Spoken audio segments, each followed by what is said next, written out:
Okay? Surface area of solid subrevolution. For example, we have a given curve here as a y, given as a y, di ba itong curve na to, y as a function of x natin. And we're about to rotate it sa x-axis natin. So, once na re-rotate natin itong x-axis, ano mangyayari dun sa curve? So, di ba, magiging 3D object siya. So, ang pinag-uusapan natin dito is kung ano ba yung total surface area na ma-generate once we rotate this curve. Itong curve na to. So, ano yung ma-generate natin ng surface area? So, kung pansin nyo, pag ni-rotate natin yan, para magiging siyang ganito. So, dito sa baba, may parang ganito din siya. And then, parang magiging 3D yung object natin. So, di ba? Para magiging 3-dimensional siya. And ang pinapahanap dyan is kung ano yung ma-generate natin na surface area dito. So, example, isipin nyo na lang yung tissue roll natin. Di ba? Yung tissue roll, paikot yan. So, pag ginawa nyo yung nakaroll dun sa tissue, so parang yun yung ma-generate natin na surface area. Ang problema dito, since this is a curve, di ba? Curve to, hindi naman ito straight line. So, kaya medyo hindi definite yung magiging shape ng solid of revolution natin. So, paano natin yun isosolve using yung calculus natin? So, as we all know, di ba, yung ginagawa natin is naglalagay tayo dito ng maliit na strip in which yung strip na yon pwede natin siyang ilagay as a straight line. And nilalagay natin siya as yung differential ng strip natin. Di ba yung differential ng strip? And kung napansin nyo, ito, pag ni-rotate natin, ito magiging circular to dito sa part na to. So, di ba, kung sobrang maliit yung strip natin dyan, and straight yung strip natin yon, i-straight natin siya pababa. Okay? So, parang pag pinilakihan natin yan, itong sa baba is magiging siyang circular. Same with nandito sa top. Then, ito na yung differential strip natin. So, kung napansin nyo, nandito yung axis of rotation natin. So, kung napansin nyo, di ba, para siyang naging isang frustum ng isang cone.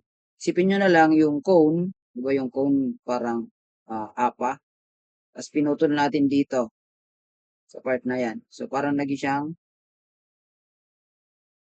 ganyan. And we all know, if given yung radius dito sa taas at saka radius dito sa baba ng isang frustum ng cone and yung lateral, yung slant height niya, which is yung L, ito yung slant height natin, yung L.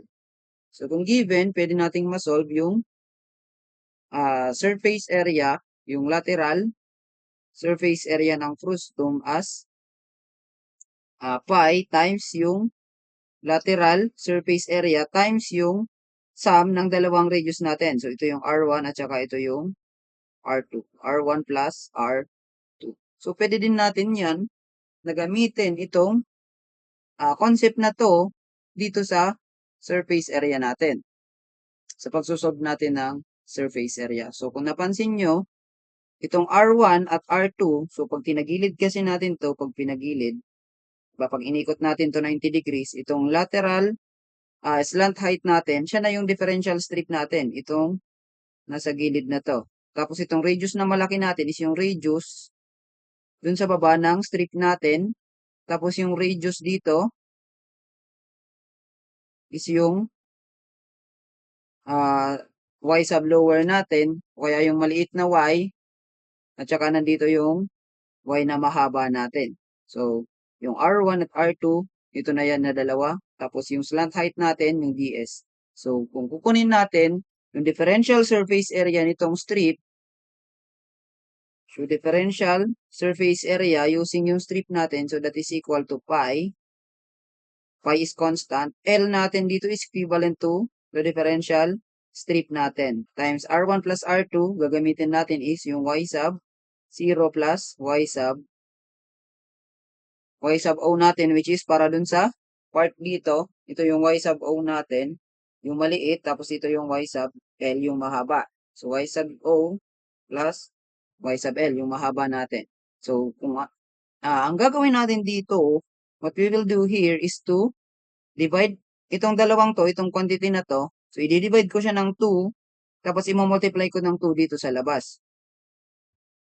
So, i-multiply ko ng 2 dito sa labas. And then, itong dalawa is, i-divide ko ng 2 to make it an average. Now, kung napansin nyo, itong average na to, ito na lang yan yung total height natin dito sa gitna. So, yan na yung height na yan. Kasi pag ito, tapos ito inad mo, and then divide by 2, so siya na yung magiging height natin dun sa gitna ng differential strip. So, yung midpoint height natin dito. So, sa gitna yan ng differential strip. So, therefore, itong part na to, so pwede natin siya ilagay as y. So, therefore, yung differential surface area natin is 2 pi.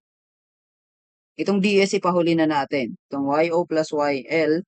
So, pwede natin siyang ilagay as yung y na lang times ds. So, integrating both sides. So, surface area is now equal to 2 pi integral ng y. And we all know yung formula ng ds natin. So, ano yung formula ng ds? Di ba given na yun, kapag may differential tayong strip, ds is equals to the square root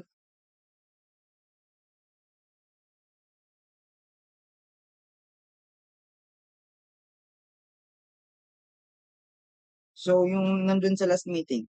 So yung ds natin, that is equal to the square root ng 1 plus y prime dx. So, diba? So ds is equals to the square root ng 1 plus y prime squared dx. Therefore, itong y, kailangan natin siyang i-transform in terms of x, tapos yung limits natin is along x. So, mula dito sa a hanggang dun sa b natin. So, ito na yung derivation ng formula natin para sa surface area. So, if, di ba, nandoon, ito in terms of x. Tapos yung given nito na curve is a y as a function of x. Yung given naman is g as a function of y. So, anong ginagawa natin dito? So, yung ginagawa natin dito, di ba ito pinagbabaliktad natin, tapos ito binabaliktad din. So, ito papalitan din natin yan. So, instead of using y, magiging na lang siyang x. Kung in terms of x naman yung rotation natin.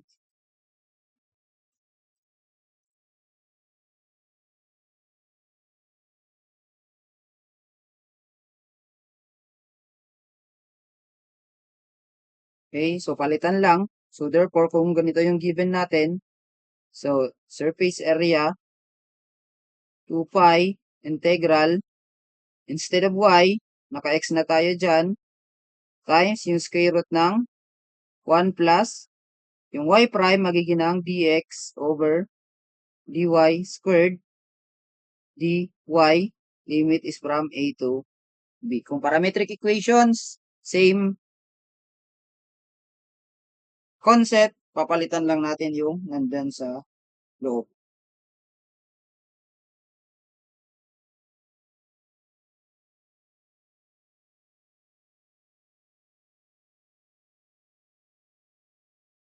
This is for g as a function of y itong formula natin to. Kung parametric equations naman,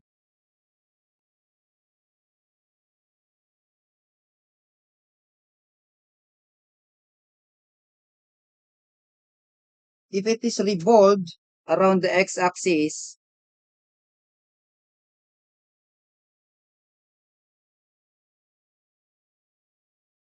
about the x-axis. So, di ba pag parametric equations, x as a function of t and y as a function of t. So, yung formula natin, kung revolve sa x-axis, so surface area is equals to 2 pi square root from T1 hanggang T2 ng y sub, yung function natin in terms of T times yung differential strip. So, square root ng dx over dt squared plus dy over dt squared differential of t. Kung ito yung revolve sa x-axis, kung revolve naman sa y-axis, so surface area 2 pi t1 hanggang t2 x sa function of t times square root ng, kopyahin na lang to, dx over dt squared plus dy over dt squared differential of t. Now, for polar equations,